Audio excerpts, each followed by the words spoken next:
Okay, suset mo yan. Dito tayo ngayon sa ating kwarto na naman. Ayan dito naman tayo sa kwarto.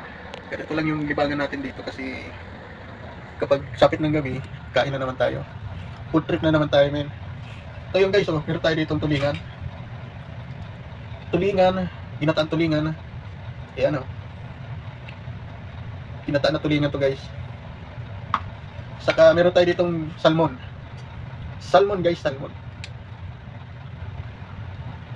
Salmon. Kaya guys, sa mga gustong magluto nitong salmon, napakasarap nitong salmon guys. Salmon. Sa sobrang lamig, hindi ko mapigilan ginawin dito sa labas, kahit sa loob. Giniginaw pa rin ako guys, sobrang lamig ngayon na January. Kaya ang kailangan natin gawin ay kumain. Nagpaisip pa Yan guys, kain tayo. Ito yun naka-Indian seat lang tayo ngayon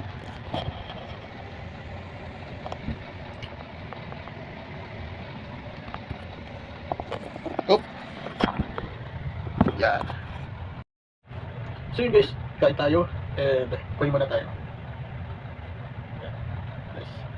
Yan guys, kain tayo guys. Siyempre yung ating unang kakainin natin muna yung ginataan na tulingan. Ginataan tulingan muna yung kakainin natin na.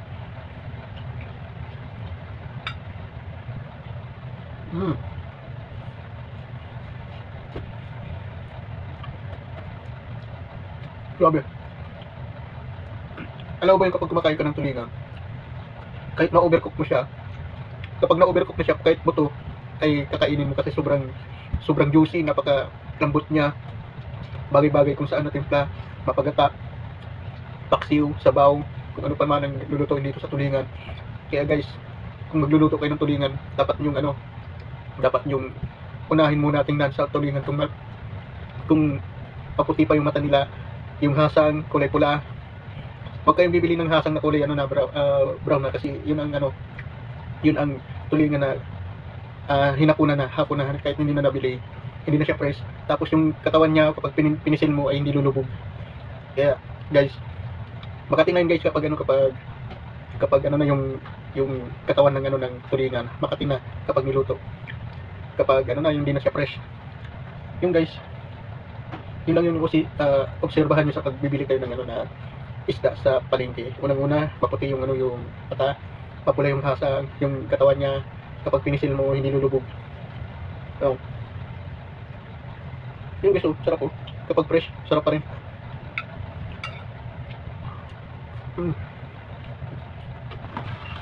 Ito naman salmon guys. Ito yung salmon na binibili pa rin sa hindi na siya sa market, sa mga mall na siya, mall.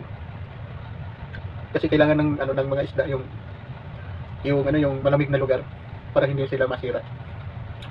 Itong salmon, mas masarap itong salmon guys. Yellow salmon.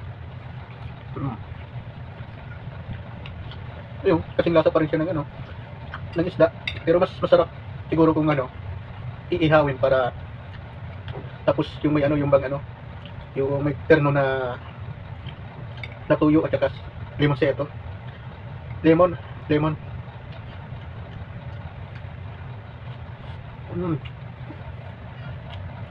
Grabe. Napakasarap.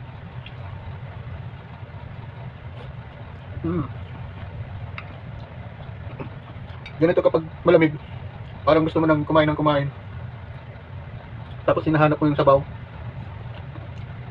Sabaw yung magandang itat mo sa panahon niya na taglamig.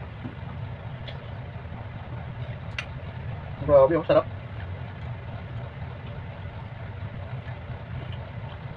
Ito pa. Tingnan nyo yung kulay niya, salmon na salmon man. Grabe. Papakamay ka dito sa mga isda. Alam mo, mga taga probinsya ganito kumakain nakaitaas pa yung paa nila. Kaya guys, huwag kayo mahiya kumain kapag ganito kayo itsura. Ayan guys, oh. Grabe sarap.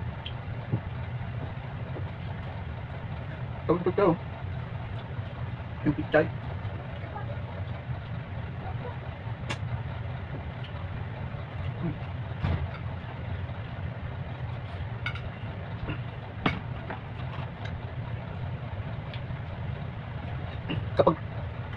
Kapag tapos ka na kumain, pwede ka nang tumulog dito, matulog. Oh.